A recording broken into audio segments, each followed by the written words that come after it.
Hello everyone, welcome back to another video on the channel. Today I'm going to be showing you how to start up a save. This is mainly for new players, seeing as the new betas just came out for Football Manager and there'll be a lot of new players. I thought I'd make this quick video to show you how to start a new save.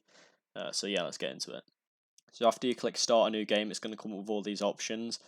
Create a club, fantasy draft, online career will be for another video, but you want to be clicking career. Okay, so once you've clicked career, you can choose what team you're going to go with. You've got all these leagues to choose from, and after you've done that, you want to go advanced setup. And once this is loaded, I'll show you what to do.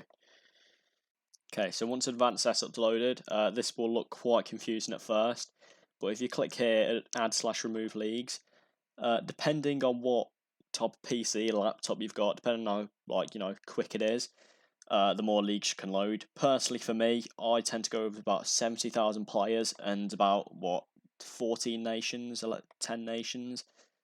So I click all the top 5 leagues, and then Portugal, Serbia, Belgium, and then a couple South American teams, because quite a few good regions load in South America. So that can be quite useful for later on in the game. So once you've loaded what league you can do, you want to click confirm, and then you can go to your advanced options where there'll be all these boxes that you can tick. I only have 2 ticks at the minute, but it honestly depends on what you want to do, really. So use fake players and staff basically means it's just going to load random players, fake players. Do not use real fixtures. Basically, what this means is for the leagues that are licensed in the game, it has the real fixtures, like the real fixture list.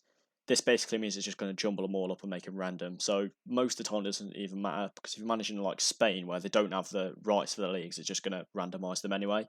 So this doesn't really matter. This is up to you whether or not you tick it. Do not add key staff. This is useful for lower league saves where you don't want to be terminating everyone's contract, every staff member's contract at the club. It basically just gives you a clean slate to work from with your staff. Disable first window transfer activity is basically what it says. Some people like to do this, if they're doing like a kind of challenge where they can't use the transfer market for the first window. Personally, I just don't mess around with this, but once again, it's up to you. Disable player attribute masking, this is quite a big one. A lot of people see this as cheating if you click it, because basically what it does is usually you'd have to scout players to see their attributes, but if you've got this ticked, then you don't have to scout them, you can literally just see all of their attributes. So yeah, some people do that. Some people do see that as cheating, but I still have it clicked. I still have it ticked. It's just a lot easier. And then prevent use of the in-game editor. Basically, the in-game editor is something you can buy off Steam, and if you want to prevent yourself from cheating, then you can just click this. Once again, up to you. So approximate player count. This is what I was on about earlier when I was talking about the other leagues. This is basically how many players it's going to load outside of the leagues that you've picked. So if I go small, it's going to load 63,000 players. And then if I go medium, it's going to load 65,000 players outside the leagues that I've loaded. And if I pick large, it's going to load about 70,000 players outside the leagues that I've loaded. Because otherwise, all the players that will load will be fake players, basically. And then in the game start date, some people do actually like to load at the start of the 2021/22 season. If you don't want to go through all the pre-season, and you just want to start the game, then this is what you can click. So after you've clicked all the options that you want to, you can go ahead and start the game. I'll be back to show you the manager attributes once this is loaded. Okay, so once your save's loaded, it'll come up with the managerial style screen, and basically this is like the attributes your manager will have. So from the start, I put to 1 fitness, goalkeeper distribution, goalkeeper handling, goalkeeper shot stopping, and then player knowledge and youngster knowledge, as I just feel like these things are pretty useless to have as a coach. It depends what manager you want to be, really, for coaching attributes. What I would suggest is putting working with youngsters to 20, as when regens start to properly come into your game, and you start signing a bunch of regens, this will be useful, because this usually would be quite hard to get up, because your attributes can increase as you go on into a save, but a lot of the coaching attributes are quite hard to grow. For attacking and defending, once again, depends what manager you want to be. I tend to have attacking to about 17 and then defending to about 15. That's usually what I do. It's pretty balanced. Then for tactical, mental, and technical, I tend to have these all the same. My managerial style is quite balanced. I know a lot of people have like I'll have like tactical at 1 and then technical at 20, something along those lines. But I just like it quite balanced. Then for the mental attributes, I think these matter more than the coaching attributes personally. So these are basically what kind of like the things that goes on when you're interacting with players and stuff like that.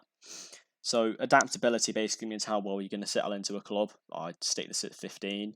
Determination is like, say when you're putting in a board request, determination will be how often they accept your request. Because obviously if you're more determined, they're going to be more likely to accept your request. Determination also rubs off on the younger players and it will bring their determination up as well. Player management, this is basically, you know those little talks you have with players? This will be how accepting they are of that, if you get what I mean. So it'll be kind of like, if you say something to them one time when you've not got good player management, they'll react badly. But if you have good player management, they're probably going to react better to you. That's quite similar to level of discipline. Level of discipline is basically like when you're finding players, how well they're going to react to what you do. You'll see a pattern with these mental attributes. A lot of it is tied into like how your players react to things. Then motivate, and I like to have this one quite high actually. Usually like probably the maximum you can have it. Because motivating is basically like your team talks and how well your players are going to react to your team talks, which is obviously you want them to be motivated for a game. Also, something I forgot to mention, when you're picking your attributes, make sure you have these boxes ticked. It'll basically give you the coaching badges and past playing experience that, you know, links to the club that you're at. So after done that, you can hit confirm and then you can start your save. I hope you find this video useful. Once again, this is just for like new players who have just started out on Football Manager. So if you did find it useful, remember to like the video and consider subscribing, and I'll see you later. Goodbye.